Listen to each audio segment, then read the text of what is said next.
ప్రభువైన యేసుక్రీస్తు వారి శక్తి కలిగిన నామములో కూడి వచ్చిన ప్రతి ఒక్కరికి నా ప్రత్యేకమైన వందనాలు చెల్లిస్తున్నాను. మంచి దేవుడు మరోసారి ఈ సాయంత్రకాల సమయం దేవుని యొక్క మాటతో మనతో మాట్లాడుతూ ఉండగా చెవి కలిగిన వారు వింటూ ఆయన రాకడ కొరకు మన విశ్వాస జీవితాలను సిద్ధపరచుకుందాం. మనం నేర్చుకుంటున్నాం, నీ జీవితం ఉపమానంగా ఉందా, ఉపదేశంగా ఉందా? యేసుప్రభు మాట్లాడినటువంటి అనేక ఉపదేశాలు ఆయా కాలాలలో ప్రతి ఒక్కరికి కూడా ఒక అద్భుతమైన ఆత్మీయ సందేశంగా మారాయి.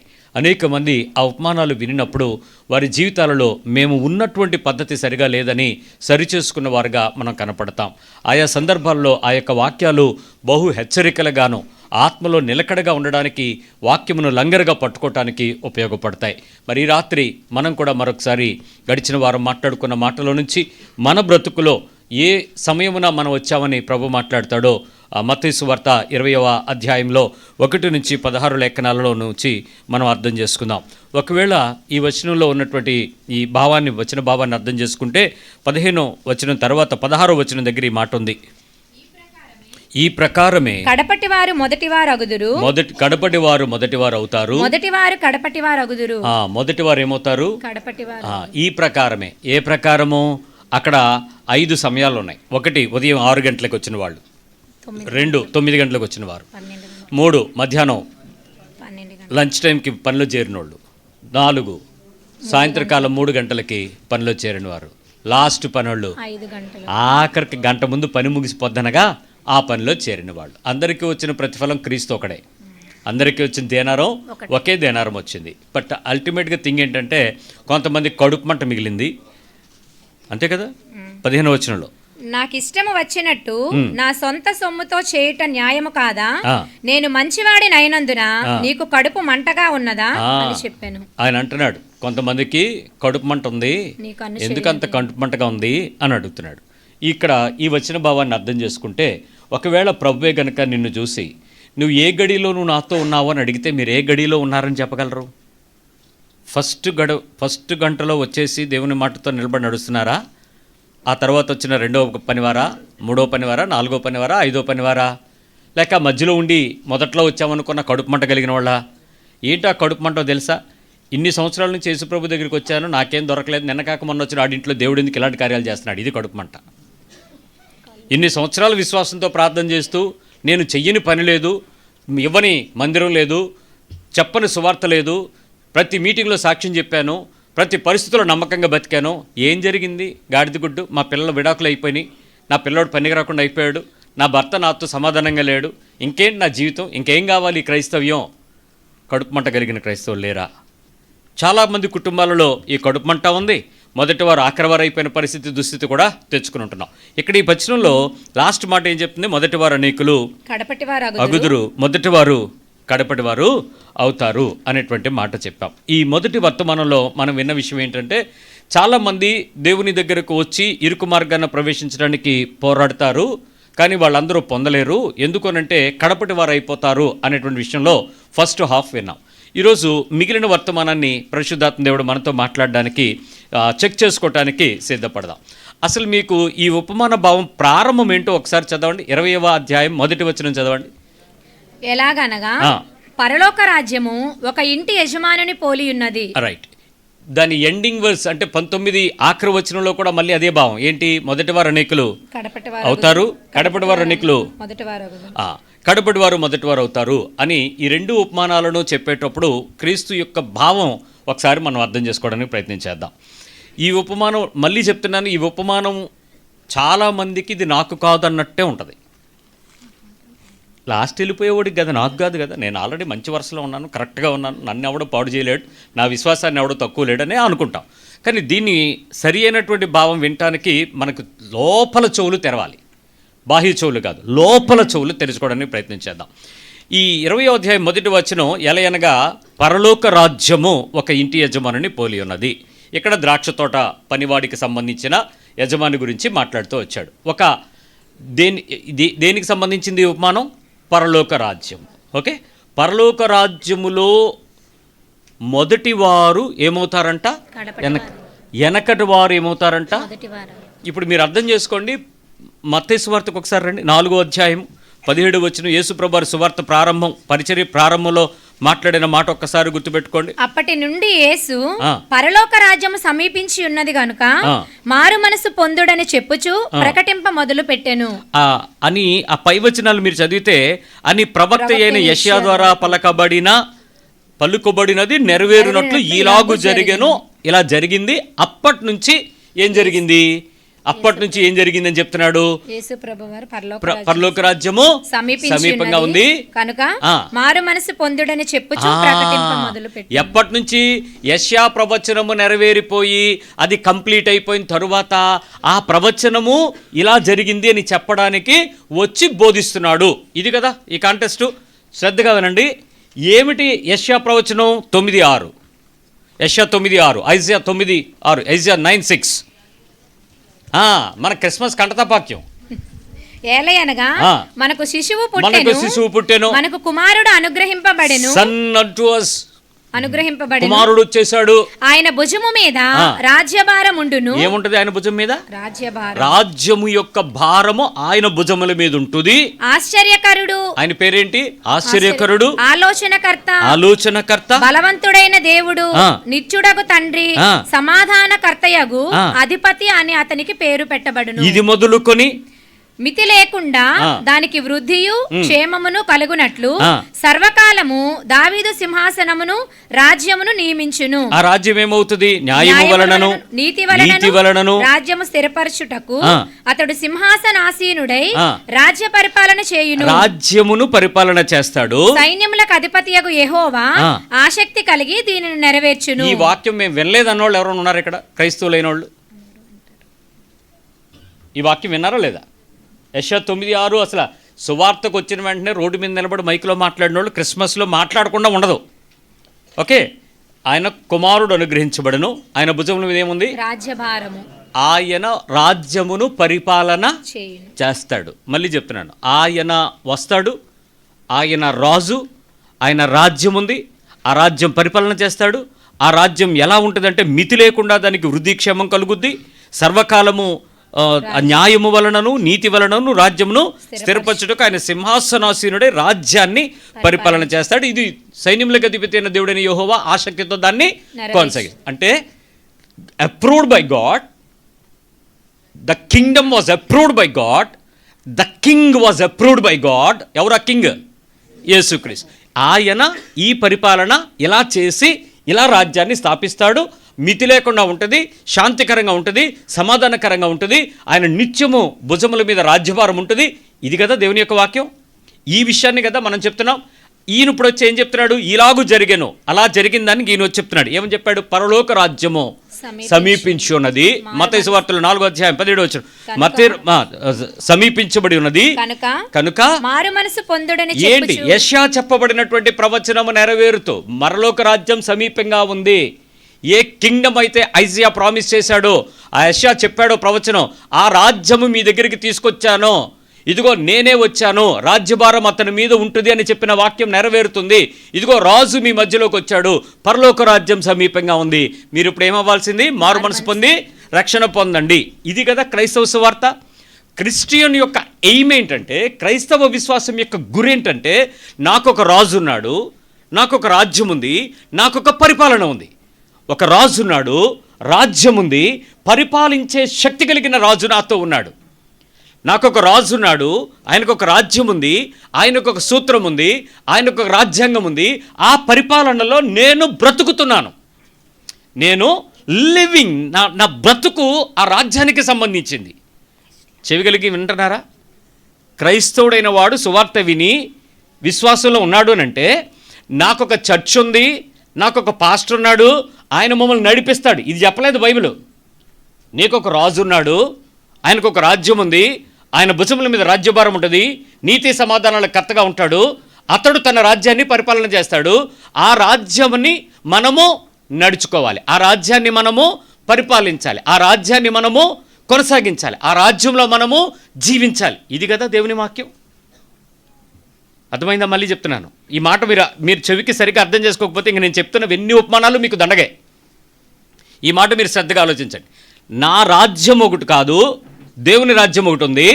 కుమారుడు వచ్చాడని మీరు ఒప్పుకుంటే, యేసుప్రభు ఉన్నాడని ఒప్పుకుంటే, ఆయనే చెప్తున్నాడు, నేను మీకు రాజ్యాన్ని ప్రకటించడానికి వచ్చాను. రాజునై ఉన్నాను, నా రాజ్యం ప్రకారం మీరు జీవించండి. పరలోక రాజ్యము సమీపంగా ఉంది. ఇది కదా సువార్త, ఇదే కదా మనం విన్నాం. పరలోక రాజ్యానికి రాజు ఎవరు ఇప్పుడు? రైట్. పరలోకం రాజ్యము సమీపంగా ఉంది అని యేసు ప్రభు చెప్పాడా? చచ్చిపోండి పరలోకం వస్తారని చెప్పాడా? రాజ్యం సమీపంగా ఉన్నదని చెప్పాడు. ఆయన వచ్చి ఏమన్నాడు? నేను రాజుని.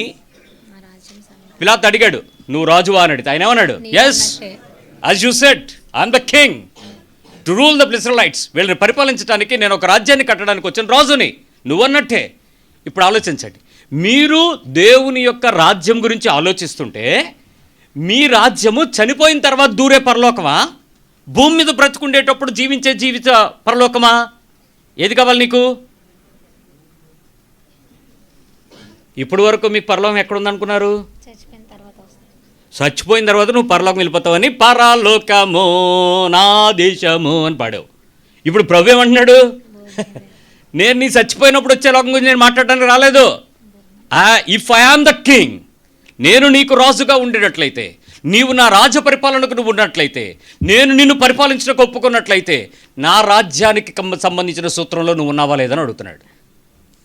ఇప్పుడు వరకు క్రైస్తవ్యం అంతా ఎక్కడ బట్టి సచ్చిందంటే, సచ్చిన తర్వాత పరలోకం గురించి క్రైస్తవ సువార్తకు వచ్చారు.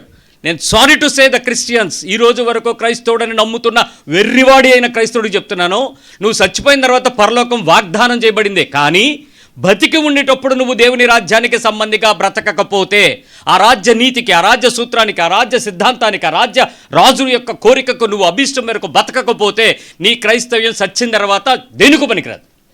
మేము పాతి పెట్టి నువ్వు పరిశుద్ధుడు అని నీ మీద గ్రానైట్తో ఓ పెద్ద సమాధి కట్టడానికి ఉపయోగపడద్ది, మంచి పోరాడుతున్న రాసుకోవడానికి ఉపయోగపడద్ది, కానీ నువ్వు ఖచ్చితంగా పరలోకంలో ఉండవు. This is the life on earth, not in heaven. ఈ దేవుని యొక్క వాక్యమని చెప్పబడుతున్న వాక్యము బోధిస్తున్నది నీవు బ్రతుకుతున్న కాలమునకు మాత్రమే.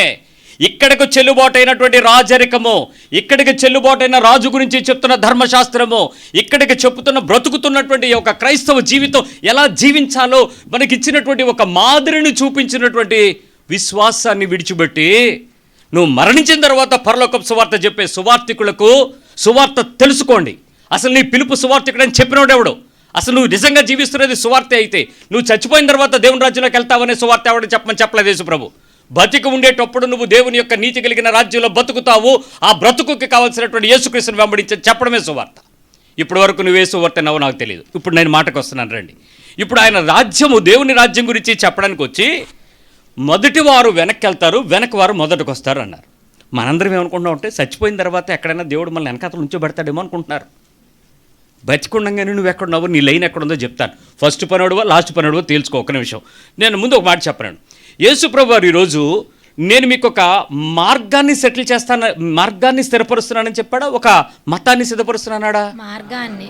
ఖచ్చితంగా గుర్తుపెట్టుకో, the way of living style is the Christianity, not a religion. మతము కాదు, ఒక మార్గాన్ని. ఆయన నేను ఇప్పుడు వచ్చి మంచి చర్చిని పెడదాం అనుకుంటున్నానని చెప్పాడా? పరలోక రాజ్యాన్ని మీకు పెడతానన్నాడా? It's not a church, it's a kingdom. నువ్వు ఆర్సీఎంలోకి వెళ్తావా, నువ్వు లూథరన్కి వెళ్తావా, నువ్వు బ్యాప్టిస్ట్కి వెళ్తావా అని చెప్పడానికి, చర్చిని ఎస్టాబ్లిష్ చేయడానికి యేసుప్రభు రాలే, మనం పెట్టుకున్నాం అవన్నీ. ఆయన చెప్తున్నాడు, నేను దేవుని రాజ్యాన్ని మీకు పెట్టడానికి వచ్చాను, రాజ్యాన్ని చూపిస్తున్నాను, ఆ రాజ్యంలోకి రండి అని చెప్తున్నాడు. ఆయన ఆకర్షిస్తున్నది ఆయన రాజ్య వారసులుగా జీవించడానికి. ఈరోజు మనం వచ్చి ఏమనుకుంటున్నామంటే, భూమి మీద ఆ రాజుని కొంచెం మాలిష్ చేసో ఏదో రకంగా ఏడిసో ఆయన దగ్గర ఏమనుంటే గుంజుకుని హాయిగా ఆనందించి సాక్ష్యాలు చెప్పేలాగా బతుకుదాం అనుకుంటున్నాం. అసలు ఇవే సాక్ష్యాలు జీవగ్రంథంలో ఉండవు, నిత్యరాజ్యంలో నీకు స్థానం ఇవ్వడం. ఆలోచించుకో. ఈరోజు ఒక రాజు తన పరిపాలనను పరిపాలించడానికి వచ్చాడు అని నీకు తెలిస్తే, ఆ రాజు పరిపాలనలో నువ్వు ఉన్నావో లేదో చెప్పప్పుడు. ఎంతమంది ఒప్పుకుంటారు నిజంగా ఆ రాజు చెప్పినట్టు వింటున్నానని చెప్పగలిగిన వాళ్ళు ఉన్నారు ఇక్కడ? ఇప్పటి వరకు నీ క్రైస్తవ్యం ఆ రాజు చెప్పినట్టే జరుగుతుందా? ఆ రాజు ఎవడు? యేసు ప్రభు వచ్చాడు, మాట్లాడాడు, రాకడ ఒప్పుకున్నావు, మరియ కన్యగర్భంలో పుట్టాడు అని చెప్తున్నావు, ఆయన మరణించాడని చెప్పావు, తిరిగి లేచాడని చెప్పావు, వస్తాడని చెప్పావు, యాక్సెప్టెడ్ క్రైస్ట్, డన్. నువ్వు కింగ్ని ఒప్పేసుకున్నావు, రక్షణ వచ్చేసింది, మారుమనసు నిమిత్తమైన బాప్తిసం నీటిలో మునిగి తండ్రి కుమార పరిశుద్ధాత్మ నామములో మునిగేశావు, అయిపోయింది. రైట్. ఇప్పుడు నువ్వు నిజంగా క్రైస్తవుడు అయిపోతే నువ్వు ఆ రాజు యొక్క పరిపాలనకు ఒప్పుకున్నావా? ఆయన చెప్తున్నాడు, పరలోక రాజ్యం సమీపంగా ఉంది, రాజ్యభారం నా మీద ఉంది, నేను మిమ్మల్ని అందరూ నా రాజ్యంలోకి తీసుకెళ్తాను రండి అన్నాడు. ఎంతమంది వెళ్తారు ఇప్పుడు? ఆయన ప్రిన్సిపల్ ప్రకారం వెళ్తారా, నీకు నచ్చిన ప్రిన్సిపల్కి వెళ్తారా? నేను మళ్ళీ చెప్తున్నాను, క్రైస్తవ విశ్వాసం ప్రకారం బైబిల్ పట్టుకొని ఆయన చెప్పిన మాటలను గట్టిగా పట్టుకుంటే అయితే బతకడానికి సవాలుగా బతుకుతావు. లేకపోతే ఈ దేవుడు నాకు అక్కర్లేదు, సరిపోడేమో, నేను బతకలేకపోతాను, ఏడుస్తూ బతుకుతావు. ఈ రెండే జరుగుతాయి. ధీమాగా బతుకుతున్నావంటే నులివెచ్చని స్థితి, ఉమ్మివేయబడ్డాడు నువ్వే, ఇంకెవడో ఉండడు, నువ్వే. ఈ క్రైస్తవ్యం ఒక ఈజీగా బతికేస్తున్నావంటే, ఈ దేవుడిని అడ్డం పెట్టుకుని లోకంలో ఆనందిస్తున్నామంటే, ఈ దేవుళ్ళలో ఆనందించటమే ఆత్మీయత అనేట్లో ఆరాధనని కానీ, సంఘమని కానీ, పాటలను కానీ, ఇంకా రకరకాల పద్ధతులు సిద్ధాంతాలు నడుస్తున్నావంటే అంత ఈజీగా ఎలా బతికేస్తున్నాడో క్రైస్తవుడు అర్థం కావట్లేదు. బైబిల్ చెప్పింది అయితే అది కాదు. సో ఇప్పుడు ఆలోచిద్దాం. ఖచ్చితంగా తన ప్రజలను పరిపాలిస్తాడు. తన ప్రజలను పరిపాలించే రాజుకి స్థలము మీద, వ్యక్తుల మీద, వాళ్ళ కుటుంబాల మీద అధికారం కలిగి ఉంటాడా లేదా? ఇప్పుడు దావీదు పరిపాలన చేసేటప్పుడు ఆ భూమి అంతా ఎవరిది? దావీదు. సైనికులందరూ ఎవరి కంట్రోల్లో ఉంటారు? అందుకే కదా ఊరియా విషయంలో బెత్షెబాను తను తీసుకున్నా ఎవడో ఏం మాట్లాడలేకపోయాడు. కింగ్కి every authority over the domain ఉంటుంది కదా. స్థలం మీద ఉంటుంది, పొలం మీద ఉంటుంది, తోటల మీద ఉంటుంది, మనుషుల మీద ఉంటుంది, కుటుంబాల మీద ఉంటుంది, సైనికుల మీద ఉంటుంది. అసలు వాట్ నాట్? అతని కింగ్డమ్ ఉంది అని అంటే అర్థం ఏంటి? మీ పక్కన అడగండి, నీ అధికారం కూడా ఆయన కిందే ఉందని. ఉందా? నీ మీద పూర్తి అధికారం ఆయనకి ఇచ్చారా? అన్ని ప్రార్థనలు చెప్పేసి నీ చిత్తమే జరుగును గాక అంటాం. నీ చిత్తం జరిగేదంటే రాజు తన అభీష్టాన్ని మీకు నెరవేర్చడానికి గ్రంథంలో రాసేశాడు. మనిషి పుట్టుక నుంచి చచ్చేంత వరకు every factor was decided, it was clearly stated. ఆయన తన రాజ్యాంగంలో ప్రతి విషయాన్ని చాలా వివరంగా, సవివరంగా ఆయన రాసిపెట్టాడు. దాంట్లో ఏమాత్రం డొక్కలేదు. ఇప్పుడు ఆలోచించి చెప్పండి, స్థలంపై పూర్తి అధికారం ఆయనకే ఉంది. ఇంకో మాట చెప్తాను, ఖజానా సొమ్మంతా ఎవరిది? గట్టిగా చెప్పండి. రాజుదేనా? టోటల్ ధనాగారం మీద పూర్తి అధికారమే. ట్రెజర్స్ అన్నీ ఎవరి కంట్రోల్ ఉంటాయి? మనుషుల ఆస్తి ఎవరి కంట్రోల్ ఉంటుంది? ఎవరి కంట్రోల్ ఉంటుంది? కింగే కదా. నీ ఆస్తి ఎవరి కంట్రోల్ ఉంది? స్థలం కొనుక్కోవాలంటే నీ ఇష్టమే, ఇల్లు కొనుక్కోవాలన్నా నీ ఇష్టమే, బిల్డింగ్ కొనుక్కోవాలన్నా నీ ఇష్టమే, కారు కొనుక్కోవాలన్నా డిసైడింగ్ ఫ్యాక్టర్ నీదే. మరి దేవుడేడి? దేవుడి చిత్తం ఏది? అడిగావు అసలు ఆయన్ని? అసలు రాజ్యం ఎవడది? రాజు ఎవడు? నీ ఇంటికి నువ్వే రాజు. ఇప్పుడు మరి యేసుప్రభువేడి? బోర్డు. ఏ గృహమున క్రీస్తే అధిపతను బోర్డు. మరి నీ బతుకేది? నువ్వే రాజువి, డెసిషన్ అంతా నీదే, ఏ విషయంలోనూ నువ్వే. సరే, ఓకే, నేనేం అనలే, పోనండి, అలాగే పోనండి. ప్రజలను పరిపాలించే రాజుగా ఆయన చెప్పినప్పుడు ఆయన గవర్నమెంట్ కింద నేను ఉండాలి. ఉన్నానా లేదా? That is question number 1. Let me to question number 2. ఇప్పుడు కింగ్డమ్ ఉంది అని అంటే డెమోక్రసీ ఉంటుందా, ఉండదా? కింగ్డమ్ ఉంటే ఉండదు. రాజు పరిపాలిస్తుంటే నీకు డెమోక్రసీ అంటే ప్రజాస్వామ్య సిద్ధాంతం, ప్రజలు అలాంటివి ఏమైనా ఉంటాయా? ప్రజాస్వామ్య సిద్ధాంతంలో పరిపాలకులు ఎవరు? ప్రజలే పరిపాలకులు. ప్రజలని ఎన్నుకుంటారు, నాయకుడిని ఎన్నుకుంటారు. ఇప్పుడు కింగ్డమ్ ఎవరిది? ఇప్పుడు ఆయన ఎన్నుకోవాలా, నువ్వు ఎన్నుకుంటావా? ఇప్పుడు కింగ్డమ్ విషయంలో బైబిల్ ఏం చెప్తుందంటే ఆయన పుడతాడు. ప్రవక్త యెషయా పుట్టాడు. జీసస్ న్యూ టెస్టమెంట్ రుజువు వచ్చేసింది. రాజు పుట్టాడు. పుట్టిన తర్వాత ఏం చేస్తాడు? రాజు ఏమవుతాడు? పరిపాలిస్తాడు. డెమోక్రసీకి స్థానం లేదు. మళ్ళీ చెప్తున్నాను, రాజు పుట్టాడు, రాజు పరిపాలిస్తాడు. పరిపాలించే రాజుకి సర్వాధికారులు, సర్వ హక్కులు ఉంటాయి. అతను ఏమి శాసనం చేస్తే, ఏమి అధికారం చేస్తే, ఏం చట్టం చేస్తే అదే రాజరికం. డెమోక్రసీ ఉంటుందా? మళ్ళీ చెప్పండి, ఉంటుందా? ఒపీనియన్ ఉంటుందా? నీకు ఉంటుందా నీ ఒపీనియన్? ఇప్పుడు చెప్పండి, మన ఒపీనియన్ దేవుడికి చెప్తున్నామా, దేవుడి ఒపీనియన్ మనం ఫాలో అవుతున్నామా? కింగ్డమ్ ఎవరిది? ఆయన కింగ్ అయితే నీ ఒపీనియన్ ఎక్కడి నుంచి వచ్చింది మధ్యలో? ఆయన చెప్పింది చేయటమే కదా. డెమోక్రసీ లేదు కదా. నేను వెళ్ళి పిటిషన్ పెడతాను, నాకు ఇవ్వకపోతే నా హక్కు నేను పోరాడతాను, ఏమన్నా ఉన్నాయా? సబ్మిట్ అయ్యావు మరి? కింగ్ అండి, ఆయన రూలర్ అండి, ఆయన అధికారి అండి, ఆయన అధికారం అండి, ఆయన ఆధిపత్యం అండి, ఆయన చట్టం అండి, ఆయన శాసనం అండి, ఆయన సమస్తమును పరిపాలించే దక్షత కలిగిన నాయకుడు అండి. That is what I'm accepting. He is my king, he is my lord. ఇక్కడ ఒక మాట అర్థం చేసుకోవాలి. రెవల్యూషన్స్ 19వ అధ్యాయం ప్రకటన గ్రంథంలో 16వ వచనంలో ఆయన గురించి ఈ మాట రాయబడి ఉంటుంది.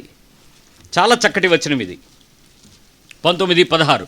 ఈ ప్రకటన గ్రంథంలో నుంచి ఈ రిఫరెన్స్ మీకు చూపించడానికి అర్థం ఏంటి, ఎందుకు చెప్తున్నానంటే ఇది ఎండ్ ఆఫ్ ద వరల్డ్.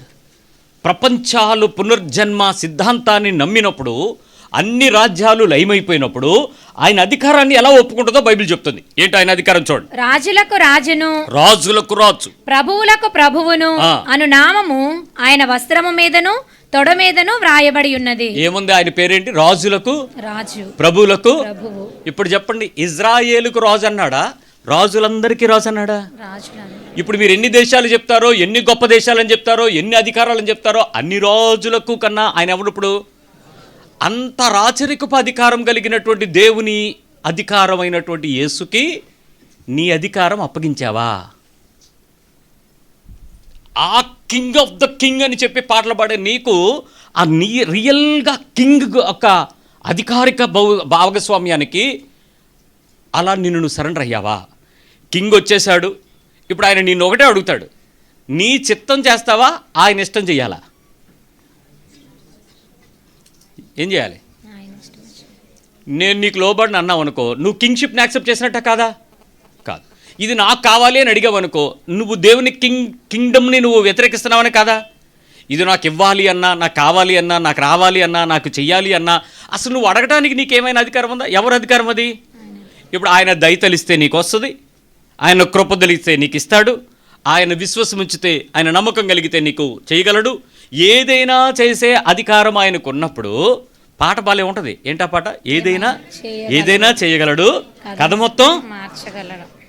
పాట పాడేటప్పుడు నీకు అర్థం అవుతుంది. నా పాట పాడిన మొదటిసారి విన్నప్పుడు నేను చాలా ప్రైజ్ చేశాను. ద రియల్ లిరిక్ రాసినటువంటి వ్యక్తి ఎవరో నాకు తెలియదు, కానీ ప్రభా నీ అధికారాన్ని అతను ఒప్పుకుంటున్నాడు, ఈ రాజ్యము సరిగా నా ప్రజలకు అర్థమయ్యేటట్లు బోధించడం నాకు నేర్పని అడిగాను.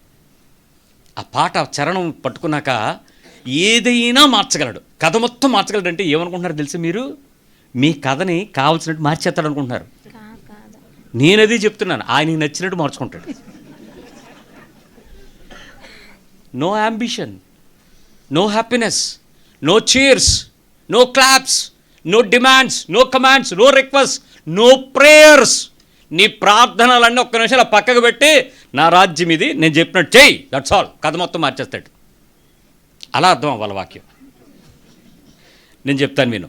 నీ జీవితంలో నీకు కావాల్సింది ఆయన ఏమైనా చేయాలి అంటే రాజుకు నువ్వేమవ్వాలి? అయ్యారా? సరెండర్ అయ్యారా? ఇలాంటి వాక్యాలు మీకు నచ్చవు. Blessings, promise, prayers, special prayers. ఆహా, ఈ 40 రోజులు ఎంతమంది పిచ్చోళ్ళు ప్రార్థన చేస్తున్నారో తెలుసా? పిచ్చోళ్ళు ఉపవాసాలు ఉండి, కడుపు మాడ్చుకుని, గుడ్డు చేప తినక, చికెను మాంసం రుచి వాసన చూడక, గడ్డి తిని ఉపవాసం. మొన్న ఒక ఆయన అడుగుతున్నాడు, దానియేలు ఉపవాసం బెదరా? భలే చెప్పావా, ఏం ఉపవాసం అంటే? దానియేలు ఉపవాసం అంటే ఏంటి తెలుసా? దానియేలు రాజు భోజనం తినలేదు అంటే ఏంటి? మౌత్ మూమెంట్ లేదు దానియేలుకి, అంత వెజిటేరియన్నే. శాకాహారం తినటం దానియేలు ఉపవాసం. ఈ 40 రోజులు దానియేలు ఉపవాసం చేస్తాడు. అయితే ఏమవుద్ది? నువ్వేమన్నా వెళ్ళి పార్షిక్ దేశానికి రాజుగా అవుతావా? ఆ పక్కన ఏమైనా కూర్చుంటావా? ఎవడు అవ్వవు నువ్వు. మరి ఏమిటి నీ బతుకు? అర్థం చేసుకోవాల్సిన విషయం, మోసపోకండి, దేవుడు వెక్కిరించబడ్డు. 3వ విషయం ఒక మాట చెప్తాను వినండి. ఇప్పుడు కింగ్డమ్ వచ్చింది, కింగ్డమ్లో నీకు సిటిజన్షిప్ ఇస్తాడా? చర్చిలో మెంబర్షిప్ కావాలా? రాజుకి నువ్వు నా రాజ్యంలో సభ్యుడివి అని చెప్పాలా? నా సంఘంలో సభ్యుడిగా ఉన్నావా లేదని అడగాలా? రాజ్యంలో సభ్యుడిని చెప్పాలి. చర్చిలో నుంచి ఒక ఆయన వెళ్ళిపోతే ఒక పెద్ద ఆయన వచ్చి నన్ను అడిగాడు, బాబు ఆ బాబు కనపట్లేదు, ఆ కుటుంబం కనపట్లేదు, నాకు చాలా బాధగా ఉంది అని అంటే, ఏమండి వాళ్ళు ఏ కాళీమాత దగ్గరికి వెళ్ళలేదు, యేసుప్రభు దగ్గరికి వెళ్ళాడు, అది ఆయన రాజ్యంలో ఉన్నాడని నాకు సంతోషం కలిగి ఉన్నాను, నా మందిరంలో లేడని నాకు దుఃఖమేం లేదు. దేవుని నుంచి తప్పిపోతే నేను ఆలోచిస్తా, ప్రభువుల నుంచి వెళ్ళిపోతే నేను ఆలోచిస్తా, విగ్రహాలకు లేకపోతే లోకానికి శరీరానికి ఇచ్చలకు జారిపోతే బాధపడతా. ప్రభు దగ్గర ఉన్నప్పుడు నేను ఆనందించాలి, దేవుని రాజ్యంలో ఉంటా. అంతేకాని ఆడనకాతలు వెళ్ళిపోతే 99 గొర్రెలు అన్నాడు. పిచ్చి మాటలు మాట్లాడకు, బైబిల్ నాకు కూడా తెలుసు. తప్పిపోయిన గొర్రెలు అంటే అది అడవిలో నుంచి ఇంకో చోటకు పోతాయి. ఇతడు దేవునిలోనే ఉన్నాడని తెలిసాక తప్పిపోయింది ఎందుకు అవుతుంది? వెళ్ళిపోయినోడు అవుతాడు. వెళ్ళిపోయినోడు తీసుకురమ్మనలేదు. మత్తయి సువార్త 19వ అధ్యాయంలోనే చదివాను. ఏమని? ధనవంతుడు వచ్చాడు, వాడు యేసుప్రభు చెప్పిన పద్ధతుల ప్రకారం నేను చేస్తావంటే ముఖం చిన్నబుచ్చుకుని వెళ్ళిపోయాడు. యేసుప్రభు వెనకాతలు పడ్డా? మరి నేను ఇన్ని రోజులు నేర్పించిన తర్వాత నువ్వు వెళ్ళిపోతే నీ వెనకాతలు నేను ఎందుకు పడాలి? నేను పడను, అది వాక్యం, అది నాకు తెలుసు, దేవుని నీతి. ఆడ వెనకాతలు పడి నువ్వు రావాలి. బైబిల్ చెప్పిన పని చేద్దాం, చెప్పని పని అవుతుంది. రేపు నువ్వు వెళ్ళిపోయినా నేను వెనకాతలు రాను, నువ్వు తప్పిపోతే నేను ఆలోచిస్తాను, అది కూడా నేను వెనకాల పడను. ఎందుకంటే నేను నిన్ను రక్షించలే, ప్రభు నిన్ను రక్షించుకున్నాడు.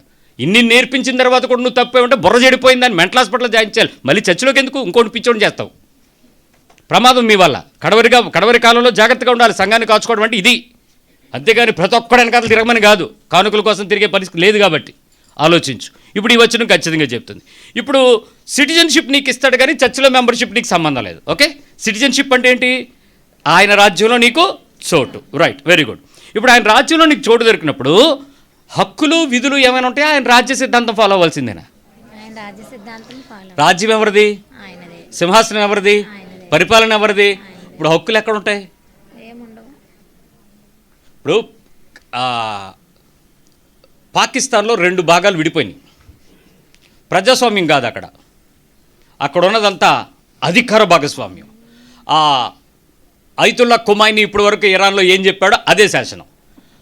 ముసుగు వేసుకోకపోతే తాట ఒలిసేయండి అన్నాడు ఆడవాళ్ళకి. ఏం చేశారు? చచ్చినట్టు వేసుకుని ఉన్నారు. మధ్యలో ఒకటి వచ్చి ఇప్పేసి ఇలాగ అంది. ఆ మరుసటి రోజు తొక్కలు తీస్తారంతే, మూసుకుని అందరూ వేసుకుని ఉంచున్నారంతే.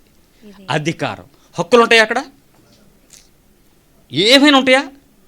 ఖచ్చితంగా ఒకటే చెప్పాడు, స్త్రీలు పిల్లలు పురుషుడి కోసం బతకాలి, నోరెత్తితే ఒలిసేయండి అన్నాడు అంతే. చర్మాలు వాళ్ళు చచ్చిపోయినా పర్వాలేదు, వాళ్ళని చంపేసినా పర్లేదు. ఇంకా చెప్పనా, ఈ రోజుకి కూడా ఆ సిద్ధాంతాన్ని నమ్మేవాళ్ళు పిల్లల్ని చంపి ప్రపంచానికి పిల్లల్ని చంపేస్తున్నది ఇజ్రాయేలీలోని ప్రొజెక్ట్ చేస్తారు. ఈరోజు గాజాలో జరిగినటువంటి యుద్ధాల్లో కానీ ఇజ్రాయేలు దాడి చేసి గాజాలో పిల్లల్ని చంపేస్తుందని చెప్తారు చూసారా? ఇన్ని వేల మంది పిల్లల్ని చంపేస్తున్న మానవత్వం లేని ఇజ్రాయేలీలు అని చెప్తారే, లేదు, అదంతా తెరకు ఒకవైపే. సెకండ్ వైపు ఏంటంటే వాళ్ళు ఈ పిల్లల్ని స్త్రీలని చంపడానికి కావలసిన సూసైడ్ అటాక్ చేసినప్పుడు బాంబర్స్ గాను వాళ్ళంతటా వాళ్ళు చచ్చిపోవడానికి కావాల్సిన సెల్ఫ్ సూసైడర్స్గా తయారు చేసి వాళ్ళని ప్రొజెక్షన్లు ముందు పెడతారు. ఎక్కువ మందిని వాళ్ళని చంపితే సింపతి తెచ్చుకోవడానికి. ఎందుకంటే వాళ్ళు చచ్చిపోయారని వాళ్ళు ఏం బాధపడరు. ఇప్పుడు స్కూల్ మీద బాంబు పడిందని చెప్తున్నారు చూసారా? ఇరాన్లో ఇజ్రాయెల్ దాడి చేసిందని ఇజ్రాయెల్ కన్ఫర్మ్ చేసి చెప్పింది, మేము చేయలేదా పని. ఎక్కడ మీటింగ్ ఉంటే ఆ గోడలోకి డైరెక్ట్గా బాంబు వేసి చంపినోడు పక్కన స్కూలు హాస్టల్ చంపేస్తాడా? ఎంత గురి చూసి చంపుతున్నాడు, ఆ గురి తప్పించి చంపుతారా? ఉట్టిదే. ఇదంతా ఏంటంటే ప్రపంచం యొక్క సింపతి వీళ్ళ మీదకి తెచ్చుకుని మరొకళ్ళ మీద, అది అలా టెక్నిక్. అది మొదటి నుంచి వాళ్ళు కొనే సిద్ధాంతం ఇదే. మనం సరిగ్గా దానికి ఫాలో అవ్వక మనం ఏదో చెప్పే వార్తలు విని వాట్సాప్ యూనివర్సిటీలో నేర్చుకుంటున్నాం ఇజ్రాయెల్ ఇలాంటోడని. కాదు, అది వాళ్ళ పద్ధతి అంతే. ఇప్పుడు దేవుని పద్ధతి ఏంటో చెప్తాను. ఇప్పుడు హక్కులు లేవు, బాధ్యతలు లేవు, న్యాయము సూత్రం ఎవరిది? ఆ రాజుది. అధికారం కలిగింది. ఇప్పుడు ఫిలిప్పీ పత్రిక 3:20 ఏం చెప్తుంది? మన పౌరసత్వం ఎక్కడుంది? అక్కడ పరలోకంలో మన పౌరసత్వం ఉంది అని చదివిన ప్రతి ఒక్కరికి వాక్యం ఇప్పుడు వరకు ఏమర్థమైందో తెలుసా? ఎక్కడుంది పరలోకం అంటే ఇప్పుడు ఏం చెప్తారు మీరు? పైకి చూపిస్తారు. ఇప్పుడు యేసుప్రభు పరలోకం పైన 2 అన్నాడా, ఇక్కడ ఉందన్నాడా? ఇప్పుడు ఎక్కడుంది నీ పౌరసత్వం చెప్పు? అక్కడ ఇక్కడ. దేవుని రాజ్యం ఎక్కడుంది? పరలోక రాజ్యం ఎక్కడుంది? పరలోక రాజ్యం సమీపంగా ఉందని చెప్పాడా? వచ్చేస్తున్నారు, రెడీ అయిపోయి వెళ్ళిపోదాం అన్నాడా? సమీపంగా ఉన్నది. అర్థం చేసుకునేవాడికి 2 రకాలుగా వినపడుతుంది. ఇప్పుడు నా ప్రభువు ఆయన రాజ్యానికి ఒక వారసత్వం ఉందని చెప్పాడు, పౌరసత్వం నన్ను అక్కడ కూర్చోబెడతానని చెప్పాడు, ఆ పౌరసత్వానికి సంబంధించిన న్యాయ సూత్రాలను చట్ట ప్రకారము పరిపాలిస్తానని చెప్తున్నాడు.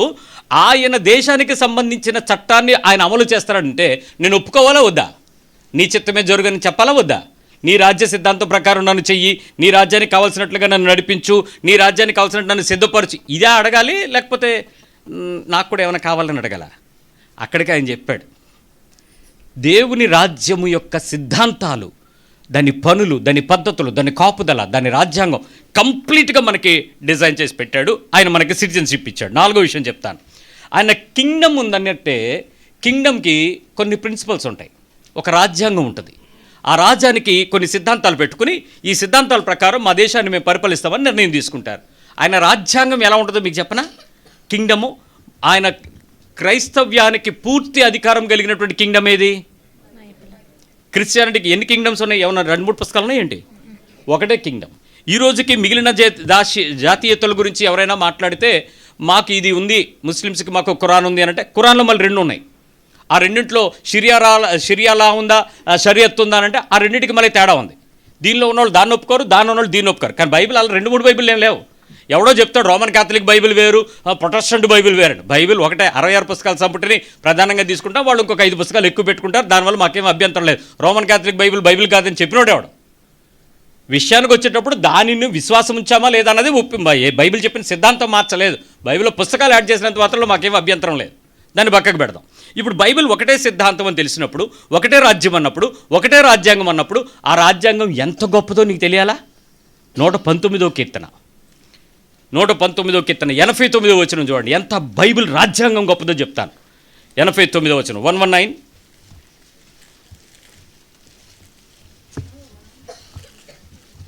119వ కీర్తన 89వ వచనం. యెహోవా నీ వాక్యము ఆకాశమందు నిత్యము నిలకడగా ఉన్నది. ఎక్కడ? ఆకాశమందు నిత్యము ఎలా ఉంది? నిలకడగా ఉన్నది. నీ విశ్వాస్యత తరతరములు ఉండును. ఓకే, ఇప్పుడు ఆయన వాక్యం ఎక్కడ పెట్టాడు? ఆకాశమందు. రాజ్యము, స్థానము, స్థలము, పరిపాలన చేసే ప్రదేశము, నిత్యము నిండే ఒకే కాన్స్టిట్యూషను, వాక్యము. ఆకాశమందుంది అని అంటే ఆకాశంలో ఎక్కడో కనపడిన ప్రదేశంలో టోపో ఆవరణము, ఐనో ఆవరణము, స్ట్రాటో ఆవరణంలో ఉందని కాదు. It is above earth, above all nations. That is only the word. అది అర్థం. ఆకాశము మీద, ఆకాశం కంటే ఎత్తైనోడు అంటే ఆకాశం పైన ఉన్నాడా అని అడిగాడు ఎవడో. కాదు, ఆకాశం కంటే ఎత్తైన దేవుని కృప అంటే దానికి కొలవడానికి ఇంత అన్నది కాదు, అంత ఉన్నతం అని చెప్పడానికి ఉపమాన పోలిక. ఇప్పుడు ఆయన చెప్తున్నాడు కదా, ఆకాశంలో నీ వాక్యమును శాశ్వతంగా నువ్వు పెట్టావు. It's a permanent the word Kingdom. ఇప్పుడు దేవుని వాక్యం అంత పర్మనెంట్ అని వాక్యం నీకు తెలిస్తే, అంత పర్మనెంట్ అయిన వాక్యానికి నువ్వు మారటానికి, రాజ్యాంగం మారుతున్నావు అంటే అర్థం ఏంటి? నీకు ఇష్టం వచ్చినట్టు అమెండ్మెంట్ చేయడానికి అవుతుంది? 0 పళ్ళు మార్చచ్చా? భారతదేశంలో రాజ్యాంగం రాసినప్పుడు మహాశయులు బిఆర్ అంబేద్కర్ గారు ఒక పార్లమెంట్లో, ఒక పెద్దల సభలో, ఒక రాజ్యసభలో దాన్ని అమెండ్మెంట్స్ చేసుకోవటానికి కొన్ని హక్కులు ఇచ్చారు. దాన్ని రాష్ట్రపతి పరిపాలన, గవర్నర్ పరిపాలన ద్వారా దాన్ని అమెండ్ చేసుకోవటానికి అవకాశాలు ఇచ్చారు. క్రైస్తవ రాజ్యాంగాన్ని మార్చే అధికారం భూమి మీద ఎవరికైనా ఉందా? 0 పళ్ళు తీస్తే ఏమొస్తుందని భయపెట్టాడు తెలుసా? దీనిలో ఉన్న తెగుళ్ళన్నీ నీ ఒంటి మీదకి వస్తే జాగ్రత్త, నీ ఇంటి మీదకి వస్తే, నీ జీవితం మీదకి వస్తే జాగ్రత్త అన్నాడు. ఎందుకు అనంటే మారుస్తావని కాదు, మార్చకుండా ఉండేలాగా దానికి విధేయత చూపుతావని. ఇంత కాన్స్టిట్యూషన్ నీకు ఇచ్చాడు. మళ్ళీ చెప్తున్నాను, కింగ్ వచ్చాడు, కింగ్డమ్ వచ్చింది. కింగ్డమ్ పరిపాలించడానికి ఆ ప్రదేశంలో మనకు ఒక పౌరసత్వం వచ్చింది. అదే ఆ కింగ్డమ్లో మనకి సిటిజన్షిప్, పౌరసత్వం వచ్చింది. అట్ ద సేమ్ టైం దానికి ఒక కాన్స్టిట్యూషన్ వచ్చింది. ఆ కాన్స్టిట్యూషన్ ప్రకారం మనం నిలబడడానికి ప్రయత్నం చేస్తున్నాం. ఇప్పుడు కింగ్డమ్కి ఒక ఎకనామికల్ పాలసీ ఉంటుంది, ఒక సిద్ధాంతం ఉంటుంది. ఆ సిద్ధాంతానికి సంబంధించిన పద్ధతుల ప్రకారం మనం జీవించాల్సి ఉంటుంది. ఓకే, లోకంలో బతుకుతున్నటువంటి మనకి, దేవునితో బతుకుతున్నటువంటి రాజ్యాంగానికి మధ్యలో ఉండేటువంటి ఆ డిఫరెన్స్ ఏంటో ఒక్క చిన్న విషయం తెలుసుకుని అసలు మొదటున్నామో అనుకున్నామో చెప్పడానికి ప్రయత్నించేద్దాం. ఒకసారి ఆలోచించండి. పరిశుద్ధంగా జీవించాలి, ఇది బైబిల్ కింగ్డమ్. ఒకసారి చెప్పండి, ఎలా బతకాలి? పరిశుద్ధంగా జీవించాలి. పర్లేదు, చిన్నగా రాజీ పడవచ్చు. పర్వా ఉందా? రాజీ పడచ్చా? చిన్నవి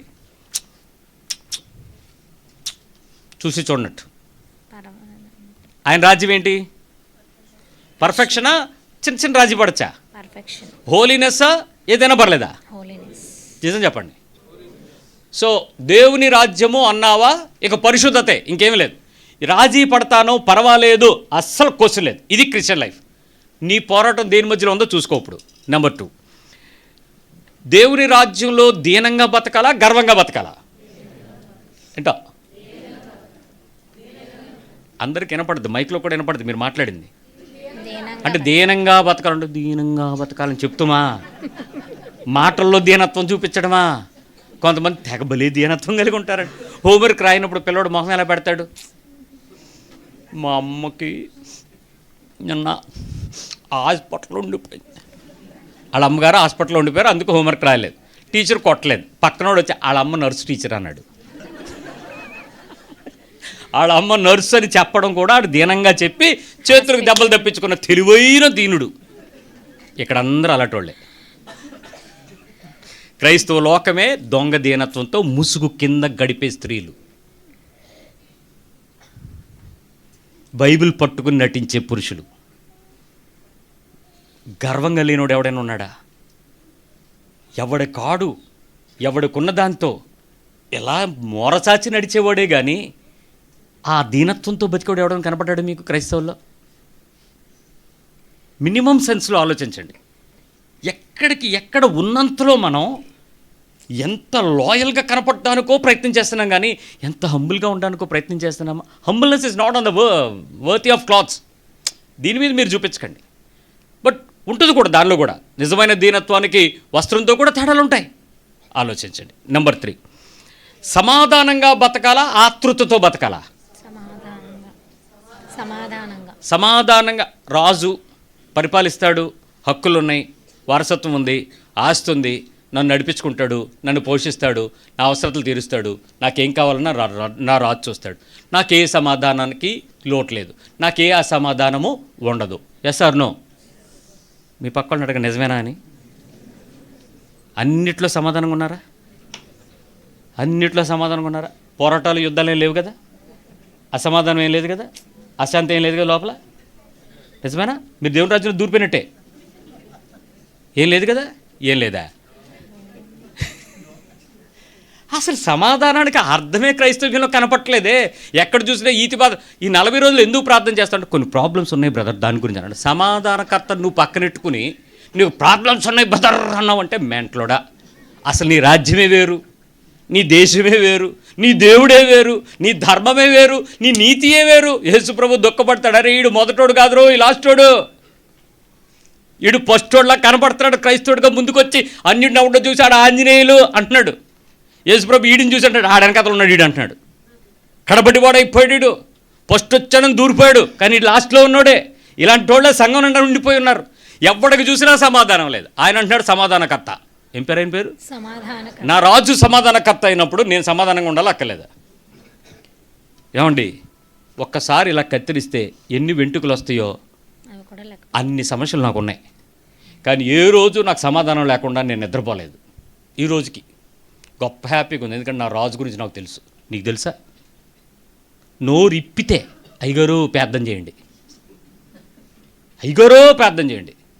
సమాధానం ఎందుకు లేదు నీకు? నా దేవుడు నన్ను చూస్తున్న దేవుడు, ఆయన వినుచున్న దేవుడు, ఆయన అనుచున్న దేవుడు, నా ముందర నడుచువాడు, నా చేతుల మీద చెక్కునేవాడు, నా గురించి చింతిస్తున్నవాడు, నా చింత గురించి ప్రణాళికలు వేస్తానికి విశ్రాంతిలో ఉన్నవాడు, నా గురించి ఒక విషయంలో వాగ్దానం ఆల్రెడీ చేసి ఉన్నవాడు.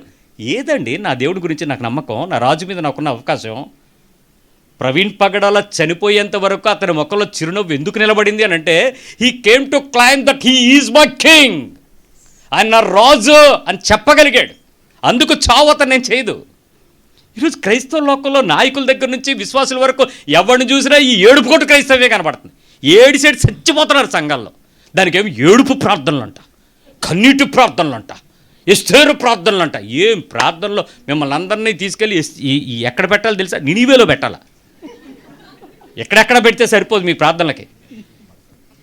నినివేలో పెడితే తెలిసిపోద్ది మీ పద్ధతిని, ప్రార్థనలు ఏంటో. సరే, విషయంకి వస్తున్నాను. ఇప్పుడు నా మొదటి పరిశుద్ధత రాజీ పట్టడానికి లేదు, దీనత్వం గర్వానికి లేదు, సమాధానం ఆతృతకు లేదు. 4, నా జీవితంలో జీవితకాలము ప్రేమే. సిద్ధాంతకర్త ఆయన. నా దైవ సిద్ధాంతానికి పూర్తి అధికారపు స్లోగన్ ఏంటి? లవ్, ప్రేమ, ప్రేమ, ప్రేమ, ప్రేమ, ప్రేమ. ప్రేమించడం, ప్రేమించడం, ప్రేమించడం, ప్రేమించడం. నాకు అసలు ఏ వ్యక్తి మీద అసహ్యత లేదు. చెప్పండి, చేస్తే చెప్పు, అంతేగాని చెప్పకుండా ఎందుకు చెప్తావు అబద్ధపు మాటలు? నాకు అసలు ఏ వ్యక్తి మీద అసహ్యత లేదు. చెప్పండి, లేనోడు చెప్పండి. లేదా? లేదా? ఆయన ఏం చెప్పాడు తెలుసా? అత్తకు కోడలు వ్యతిరేకం అవుతారు. నేను చెప్పలే. తండ్రికి కొడుకు పిల్లలు వ్యతిరేకమవుతారు, తల్లికి వ్యతిరేకంగా పిల్లలు, కుటుంబంలో వ్యతిరేకంగా కుటుంబంలో వస్తారు, రాజ్యానికి వ్యతిరేకంగా రాజ్యం. కానీ ప్రేమ చల్లారకుండా, అసహ్యపడకుండా బతుకుతారు. అది దేవుని ప్రేమ. ఎంతమంది ఉన్నారు ఆయన రాజ్యంలో? అందరూ వెనకాతలే, మొదటి వాళ్ళందరూ వెనకతలే బైబిల్ బైబిల్ ప్రార్థన ప్రార్థన పాటలు పాటలు కీర్తనలు ఆంధ్రప్రదేశ్ కీర్తనలు ఇంతలో బైబిల్ ఎక్కడికి వెళ్ళిపోయినా ఆడే లాస్ట్ ఉన్నాడు. బైబిల్ చెప్తున్న ప్రేమకు మించి అసహ్యత. పక్కన సీట్లో కూర్చుంటే హే లే జరిగే అంది. ఇది క్రైస్తవురాలు. తన్నో తల్లి నీకు నీ ప్రేమ నీ ఎంత గొప్ప ప్రేమ. జరగమంటే జరగలేకపోతే ప్రతి ఒక్కడు వచ్చేస్తాడు ఇక్కడికే. ఉన్నది ఎక్కడ ఎంత ప్రేమ. ఇంక నీ పేరు కూడా మార్చేద్దాం అనుకుంటున్నారు ప్రేమని. ప్రేమావతి, ప్రేమ్ కుమార్, ఇటు ప్రేమ్ కుమారు ఇటు ప్రేమావతి, లేనిదే ప్రేమ. మందరూ వెనకతలోళ్ళే. ఇందాక ఒక సంఘటన ఇక్కడ చూశాను నేను. అప్పుడు అర్థమైంది వీళ్ళకి ఈ వాక్యం చెప్పాలి, వీళ్ళందరూ వెనకతలోళ్ళని చెప్పాలని. I'm not judging, I'm definition of the love of God చెప్తున్నాను. నేనేం తీర్పు తెచ్చడానికి లేను ఇక్కడ. నీ బతుకుని ఇప్పటికైనా సరి చేసుకో. చస్తే నరకానికి పోతావు. పరలోకం పరలోకం అని రేపు పాటలు పాడినా, సమాధికి బంగారు పెట్టులో నేను పెట్టినా నువ్వు వెళ్ళేది అక్కడికే. సిగ్గుతో పడాల్సిన విషయాలు ఇవి. ఇంకో మాట చెప్తా, నీ లైఫ్లో అసలు ఎక్కడా కూడా సత్యానికి తప్ప అసత్యానికి తావులేదు. బికాజ్ నా దేవుడు, ఆయన పేరే సత్యము జీవము మార్గం, ఈజ్ ఓన్లీ ద ట్రూత్. అస్సలు ఏ ప్రదేశంలో గుర్తించబడడానికి కూడా అవమానం, అబద్ధం అనేది, అవాస్తవం అనేది, నిజం కాని దాన్ని ఆశ్రయించడు. అంత సత్యవంతుడు. నీ పక్కన చెప్పండి నువ్వంతే కదా అని. నువ్వంతే కాకపోతే నేనంతేనే చెప్పు. నేను అంత పర్ఫెక్ట్ ట్రూత్ అని చెప్పు. నా దేవుడు ఆయన సత్యం కాబట్టి నేను ఎప్పుడు సత్యమే మాట్లాడతా, ఎప్పుడు సత్యమే చెప్తా. అసలు నాలో ఏ అబద్ధం లేదండి. నా లోపల ఎంత పర్ఫెక్టో, మైండ్లో అంత పర్ఫెక్ట్, నా మాట అంత పర్ఫెక్ట్. సత్యమే, అంత సత్యమే. మాట్లాడరే మొదటి వాళ్ళమే వెనకాలమా? సత్యం సత్యం సత్యం. ఎంత సత్యం. నిన్ను అడిగితే, ఒకవేళ యేసు ప్రభుని నిల్చోబెట్టి అక్కడ అడిగితే ఆయన ఏమన్నా డిప్లొమాటిక్గా అటు ఇటు కలిపి చెప్తాడా, ఓపెన్గా చెప్పేస్తాడా? చెప్పేస్తాడా?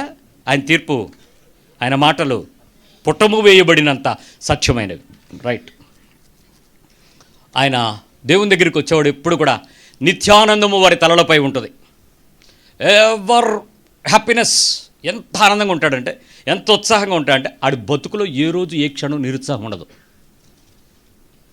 చచ్చిపోయినా ఏడవడు, మనుషులు విడిచిపెట్టినా బాధపడ్డు, దూరం అయిపోయిన ఆస్తుల్ని చూసి కంగారపడ్డు, కలవరపడ్డు యోబులాగా. ఏ పరిస్థితి వచ్చినా, శ్రమ ఎదురుగా ఉంటే అంతేనా నెక్స్ట్ అక్కడ అని అడుగుతాడు పౌల్లాగా. చచ్చిపోదాం అని అనుకుంటే అని ఒకటి అన్నాడంట, వెనకతలు నరికేకండి ఫ్రంట్కి పెట్టి నరికండి అన్నాడట. అంటే ఏంటి అసలు ఆలోచన?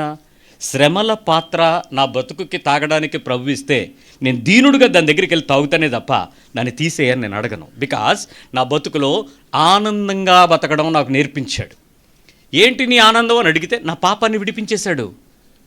నా శ్రమకు ఆయన బహుమానం ఇస్తాడు. నా నిందలకు ఆ ప్రదేశంలో పూదండ రెడీగా ఉంది. నా కన్నీటికి ఆయన ఇచ్చేటువంటి స్తుతి ఆనందపు వస్త్రం నా ముందుగా ఉంది. అది నేను చూస్తున్నాను. కానీ ఈ శ్రమలకు నేను ఆడవను, జడవను, భయపడను, కలవరపడను, కృంగను, నిరుత్సాహపడను. ఎప్పుడు చూసినా నేను ఎప్పుడు చూసినా బిందాస్ ఆనందంగా బతుకుతా. అప్పుల పాలైనా, రుణము విముక్తులు కాలేకపోయినా, పరిస్థితుల మధ్య నేను నిండుగా అవమాన పాత్ర నా నోటి నిండా పోస్తున్నా, ఐ నెవర్ టర్న్ బ్యాక్. ఎప్పుడు చూసినా నేను దేవుని దగ్గర అంత ఆనందంగా ధైర్యంగా నిలబడతా. ఎందుకంటే ఆయన రాజ్యం ఏంటో నాకు తెలుసు, ఆయన రాజ్యంలో ఉండడం దగ్గర నా హక్కు ఏంటో నాకు తెలుసు, నేను ఎలాంటి వారసత్వాన్ని పంచుకుంటానో నాకు తెలుసు. నాకు చెబుతున్నాను, నాకొక వీలునామా ఉంది. ఆ వీలునామా పట్టుకుని ఎవ్వడు లోకంలో నన్ను ప్రేమించినా ప్రేమించకపోయినా, ఎవడిచ్చినా ఇవ్వకపోయినా నా హక్కులో భాగం నేను తీసుకోవటానికి నాకు వీలునామా ఉంది. నా కుమారుడు నాకు ఒక విల్లు రాసి పెట్టాడు. ఆ కుమారుడిలో నేను వెళ్ళి నేను ఖచ్చితంగా చెప్తాను, మా పెద్దన్నయ్య యేసు ప్రభు నెక్స్ట్ వాడు నేనే. నాకు విల్లు రాశాడు, నేను ఆయన కుమారుడిని చెప్పాడు. మేము వారసత్వం పంచుకుంటాం. తండ్రి ఇంట చాలా స్థలాలు ఉన్నాయి. ఫస్ట్ పోర్షన్ మా తండ్రి మా జేసైకి ఇచ్చాడు, జ్యేష్ఠుడికి ఇచ్చాడు. నెక్స్ట్ గది నాది. నాకు అధికారం ఉంది, విల్లు ఉంది. నీకుందా? ఆనందం ఉందా? నాకు నీకుందా? The minute I die on this earth, the immediate minute నా అధికారాన్ని నేను సొంతం చేసుకుంటాను. నా కుమారుడితో నేను వెళ్ళిపోతాను అక్కడికి. నిరుత్సాహం ఎందుకు నాకు? ఏమి తిందుమా, ఏమి తాగుదుమా, ఏమి ధరించుకుందుమా, బిందాస్. ఉదయం మేము మాట్లాడుతుంటే ఇంకోసేపట్లో పరిచయం చేస్తాను. నిన్న పెళ్లి చేసిన పెళ్ళికొడుకు పెళ్ళికూతుర్ని వాళ్ళ నాన్నగారు సాక్ష్యం చెప్తూ, మరి లైఫ్లో దేవుని కృపలో నేను ఇప్పుడు వరకు 1 గ్రామ్ బంగారం కూడా సంపాదించలేదు అన్నాడు. అది సాక్ష్యం. ఆ సాక్ష్యం చెప్తున్నప్పుడు నాకు లెగిసి ఎలా అందామనిపించింది. ఎందుకంటే అతనికన్నా ఒక 2 సంవత్సరాలు పెద్దోడు నేనేం గ్రామం సంపాదించుకోలేదు, ముట్టుకోలేదు ఇప్పుడు వరకు. వాళ్ళు ఏదో వాళ్ళ ఆవిడ తాకట్టు పెట్టుంటాడు, ఖచ్చితంగా పెట్టుంటాడు, పెట్టకుండా ఎలా ఉంటాడు. నాకు అది కూడా లేదు, అసలు ముట్టుకోలేదు బంగారం చిన్నప్పటి నుంచి. ఎందుకో దేవుడే నాకు బంగారంగా దొరికినప్పుడు ఏ బంగారానికి కక్కుతు పడకుండా పెంచాడేమో నా ప్రభు. చాలా సంతోషం వేసింది ఆ మాట అన్నప్పుడు. నిజమే ప్రభు, ఆయన దగ్గరికి తీసుకొచ్చి బంగారం ఏం చేశారు పుట్టినప్పుడు. ఇప్పుడు నీ దరిద్రం ఏంటంటే ఆయన దగ్గరికి వెళ్ళి ప్రభువా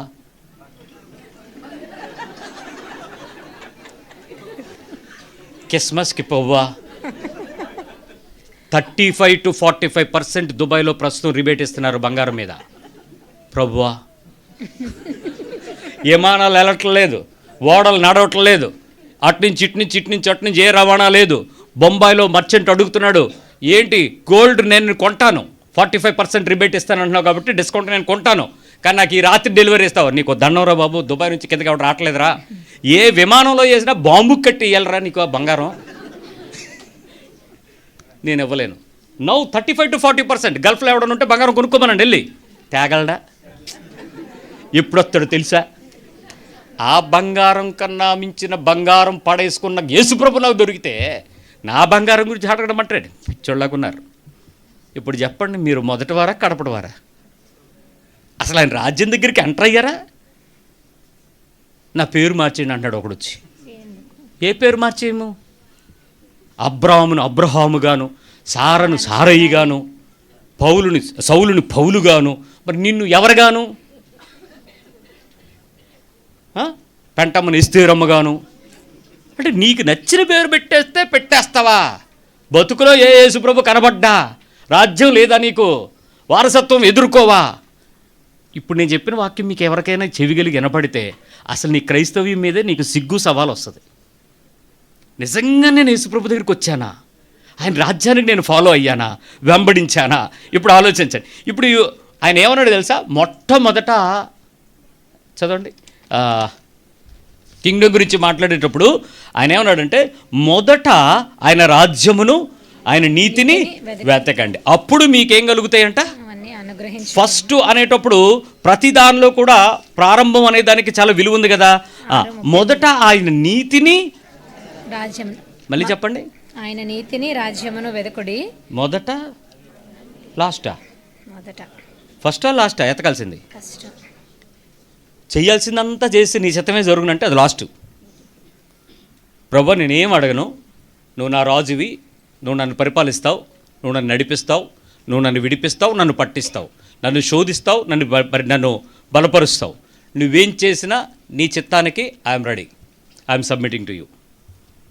నీ నీతిని మాత్రం వెతుకుతాను, నీ రాజ్యం మాత్రం వెతుకుతాను. యెషయా 9:6 అన్నాడు. ఆయన ఏమన్నాడు? ఆయన రాజ్యము నీతితోనూ సత్యముతోనూ న్యాయముతోనూ సదాకాలము నిర్వహిస్తాడు. ఇది దేవుడు ఎగ్జిక్యూట్ చేస్తాడు. ఆయన యాక్సెప్ట్ చేశాడు. యాక్సెప్ట్ చేసిన కింగ్డంలో నేనుంటే ఇంకా నా గురించి ఆయన చింతించాల్సిన పని ఉండాలా వద్దా? ఇప్పుడు ఇంకో మాట చెప్పనివ్వండి. ఈ మాట మీకు చాలా నవ్వు వస్తుంది, ఇష్టం కలిగిస్తుంది.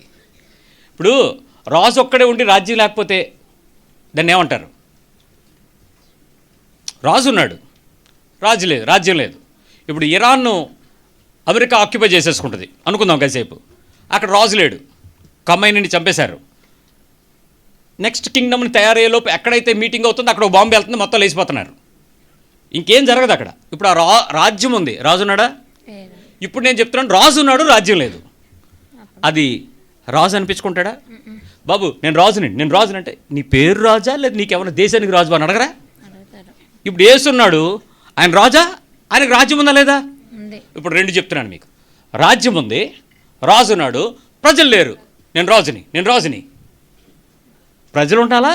భూమి ఉంటే సరిపోద్దా? ఉండాలా అక్కర్లేదా? ఇప్పుడు చెప్పండి, నీ ప్రభువు రాజు అయితే, నీ యేసు రాజ్యం ఉంటే నువ్వు ఆయన ప్రజలవేనా? ఆ రాజ్యంలో ప్రజలవేనా? ఆ రాజ్య సభ్యత్వం ఉందా?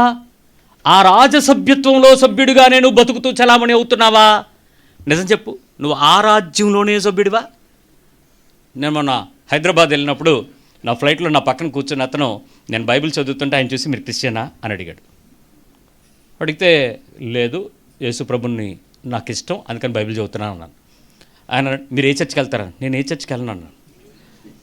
నాకు డౌట్ వచ్చినట్టు ఫేస్ పెట్టి మీరు చర్చికి వెళ్తారా అన్నాడు. మాది కలవరి అన్నాడు. కలవరి, కళ్ళు ఎగరేసి మొహం ఎగరేసి కలవరి చర్చి అన్నాడు. పాస్టర్ నువ్వు తెలుసా అన్నాడు. రాజుకి సభ్యుడికి కనెక్షన్ లేదు, పరిపాలన లేదు, ఆ రాజుకి ప్రజలకి సంబంధం లేదు. ఆ రాజసభ్యులుగా ఉన్నారని పేరుంది, స్వైపింగ్ కార్డు ఉంది, కానీ ఈ హ్యాజ్ అ మెంబర్షిప్, ఈ don't know connection with king. నేను అన్నాను, నాకు హెవెన్లో వారసత్వం ఉంది, నేను ఆయన కుమారుడిని, ఆయన నన్ను పేరు పెట్టి పిలుచుకున్నాడు. I'm called by Isaiah the prophecy. నన్ను తన పరిచర్యకు పిలిచాడు, నేను పేరు పెట్టి పిలుస్తున్నానని చెప్పాడు నన్ను. నేను దేవుని దగ్గరికి వచ్చేటప్పుడు నాకు ఒక దర్శనం ఉంది, నాకు ఒక వాగ్దానం ఉంది, నా బతుకుకు ఒక పిలుపు ఉంది, ఒక లక్ష్యం ఉంది, దాని కొరకు నేను వచ్చాను. That is why I said I love Jesus. నీలాగా నేను ఒక కుటుంబానికో లేకపోతే ఒక మనిషికో సంబంధించినడు కాదు, ఒక రాజుకి, ఒక సభ్యత్వానికి, ఒక ప్రజల మధ్యలో ఒక నాయకునికి నాకు ఒక సంబంధం కలిగి ఉంది. నీకు నీ యేసుకి సంబంధం ఉందా?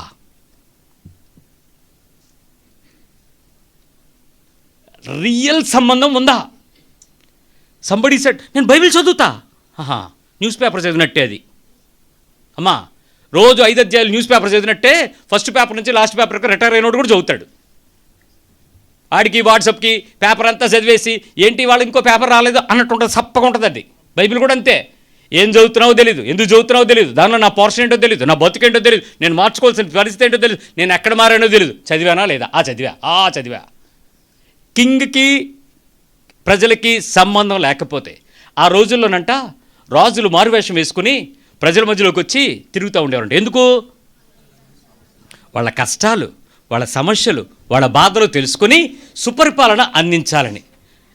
నేను చెప్పే రాజుకి కళ్ళు భూమి మీద ఉంటాయి. నేను చెప్పే రాజు చూచుచున్న దేవుడు, అసాధ్యమైంది లేని అని చెప్పినవాడు, మరుగైన దృష్టికి, ఆయన దృష్టికి మరుగైనది ఏది లేదని చెప్పినవాడు. నీ పరిస్థితి తెలుసు, నీ స్థితి తెలుసు, నీ గతి తెలుసు, నీ జీవితం తెలుసు, నీ బ్రతుకు తెలుసు, నీ విధానం తెలుసు, నీ నష్టం తెలుసు, నీ కష్టం తెలుసు, నీ బ్రతుకులో చేస్తున్న జీవిత పోరాటాలు తెలుసు.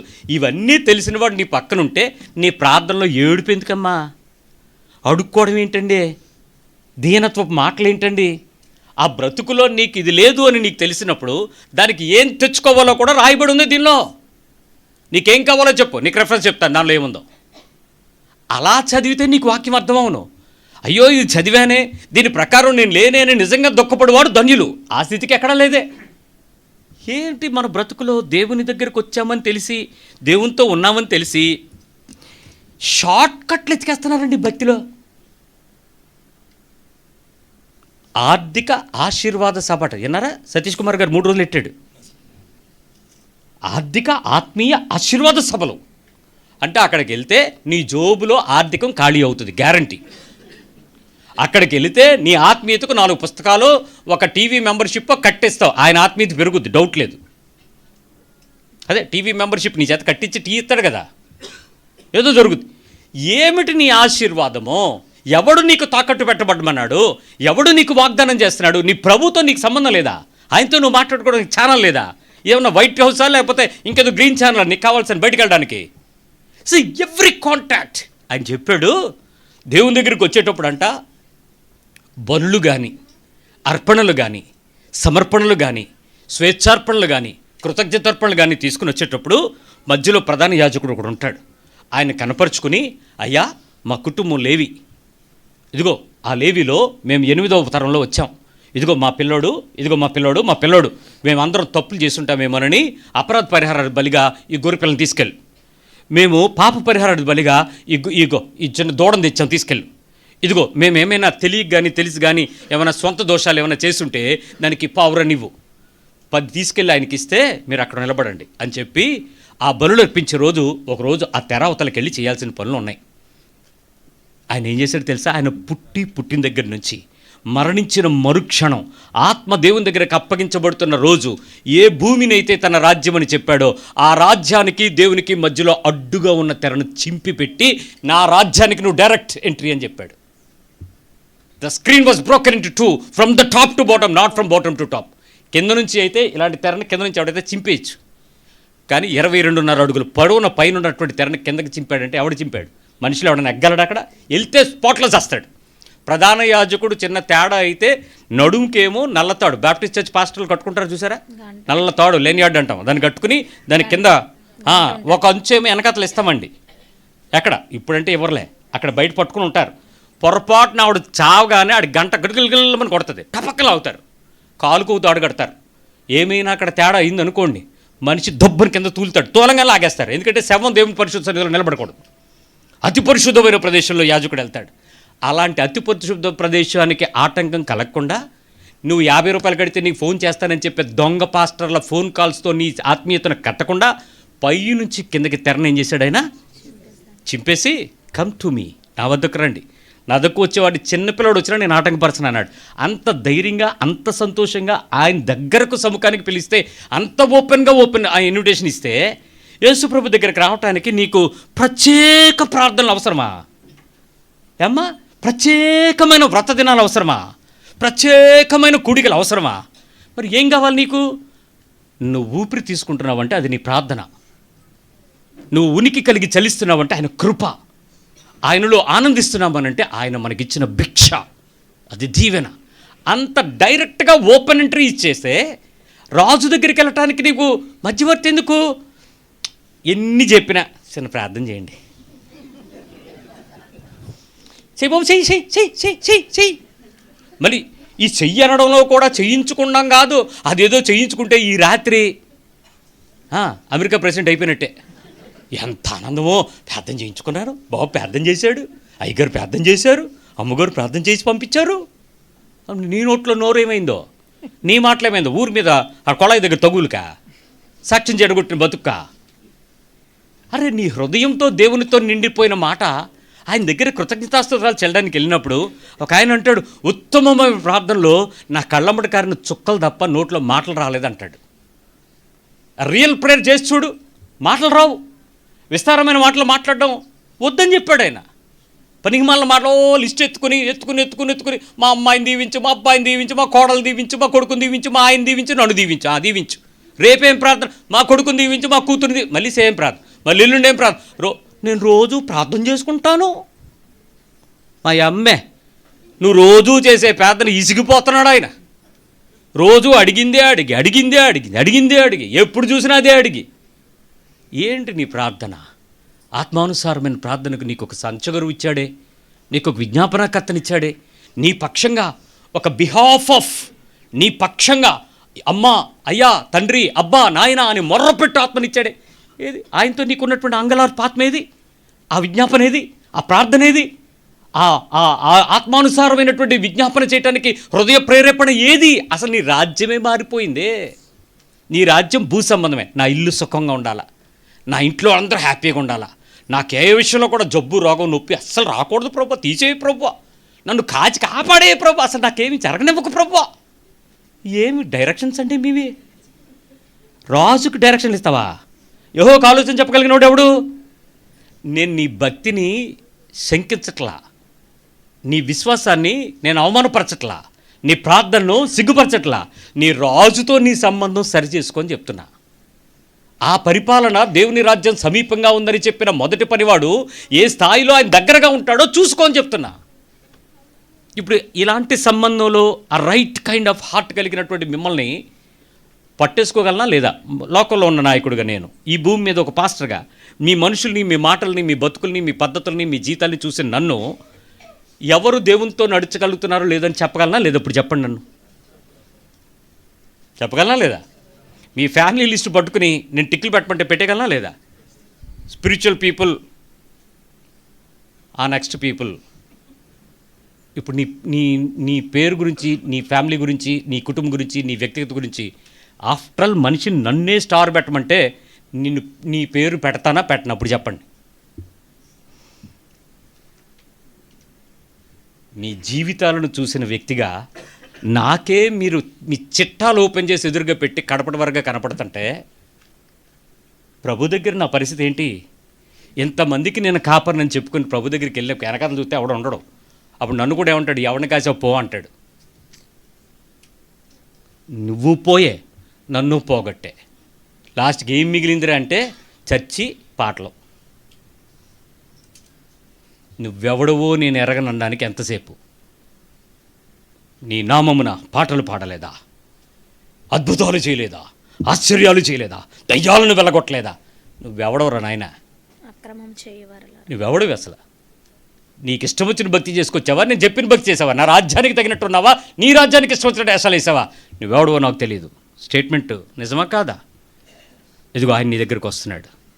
ఆ రాజ్యాన్ని నీ దగ్గరికి తీసుకుని వచ్చి, ఇదిగో నా శరీరము, ఇదిగో నా రక్తం అని నీతో చెప్తాడు. ఇప్పుడు సరిగ్గా విని చెవుల్లోకి తీసుకొని నీ అంతరేంద్రియంలోకి ఆ రక్త మాంసాలు ముట్టుకున్నప్పుడు యోగ్యతతో తీసుకుని ఈరోజు నువ్వు చెప్పు, డెసిషన్ తీసుకో. దిస్ ఈజ్ ద టైం, నేను నీ రాజ్యములకు, ఇదిగో ఈ రాజు శరీరానికి రక్తానికి న్యాయం చూపించేలాగా నా బతుకుని మార్చుకుంటాను, నా క్రియలు మార్చుకుంటాను, నా ధోరణి మార్చుకుంటాను. ఇకపై నా విశ్వాసపు బ్రతుకంతా నీకు యోగ్యంగా నీ రాజు పరిపాలనకు బ్రతుకుతానని ఒక తీర్మానం తీసుకుందాం. ఆ రాజ్యంలోనికి ఆ బలలో ప్రవేశిస్తూ ఆ రాజు శరీరాన్ని రక్తాన్ని తాకుదాం. ప్రార్థన చేద్దాం.